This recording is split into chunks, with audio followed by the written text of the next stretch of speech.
బొడ్డపాటి చంద్రశేఖర్ గారు అందించిన ఏకాంతం ఓ అద్భుత సాధనం. సంఘజీవి అయిన మనిషి కొన్ని సందర్భాల్లో ఒంటరిగా ఉండటాన్ని కోరుకుంటాడు. ఇష్టంతో కోరి తెచ్చుకున్న ఒంటరితనమే ఏకాంతం. ఇందులో బాధ, నిరాశ, నిస్పృహలు ఉండవు. ఓ ఆనందం, ఓ సింహావలోకనం ఉంటాయి. పునరాలోచన, అనుభవాల విశ్లేషణ, నెమరువేత లాంటి భావనలు అంతర్వాహినులవుతాయి.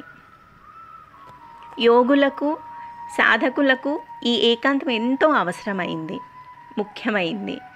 లౌకిక ప్రపంచపు వాసనలకు దూరంగా అంతర్ముఖులై వీరు తమ లోపలికి తాము చూడగలిగే యత్నం చేస్తారు. అప్పుడు ఆ స్థితిలో వారికి నిశ్చలత్వం, ఏకాగ్రచిత్తం, స్థితప్రజ్ఞత వస్తాయి. ఇదే సమాధి స్థితి అని పండితుల భావన. జీవితపు లోతుల్లోకి వెళ్ళి దాని తత్వాన్ని, సత్యాలను చూసే ప్రేమ భావనను తెలుసుకునే దృష్టి ఏర్పడుతుంది. ఈ ఏకాంతం జీవిత అర్థ పరమార్థాలను తెలుసుకునే అవకాశాన్ని ఇస్తుంది. ఆదిశంకరులు బోధించిన అహం బ్రహ్మాస్మి అన్న భావనను అనుభవంలోకి తెచ్చేందుకు సహకరిస్తుంది.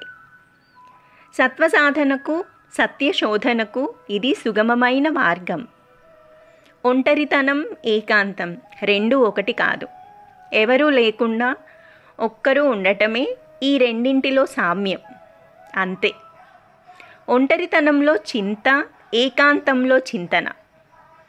ఏకాంతం అంటే లోచూపు, చేసిన పనులను, వాటి మంచి చెడులను విశ్లేషించుకోవటం. నడకను, నడతను డేగచూపుతో పరిశీలించటం. అంతవరకు సాగిన జీవితాన్ని ఒక మదింపు వేసుకునే సందర్భం. సరైన మార్గంలో పయనించేందుకు ఏకాంతం ఒక చక్కని అవకాశం ఇచ్చి అందుకు మనల్ని సమాయత్తం చేస్తుంది.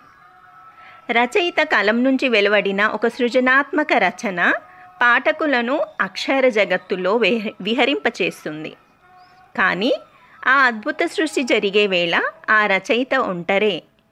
ఒక ఏకాంత సమయంలో ఎంతో అంతర్మథనానంతరమే రచన పుడుతుంది.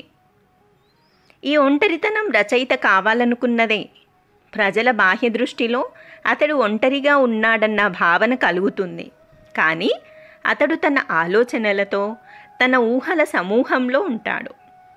ఏకాంతం అంటే ప్రకృతిలో విహారం, నచ్చిన సంగీతాన్ని వినటం, పుస్తక పఠనం, ధ్యానం, ఇలా ఎన్నెన్నో భావనలు.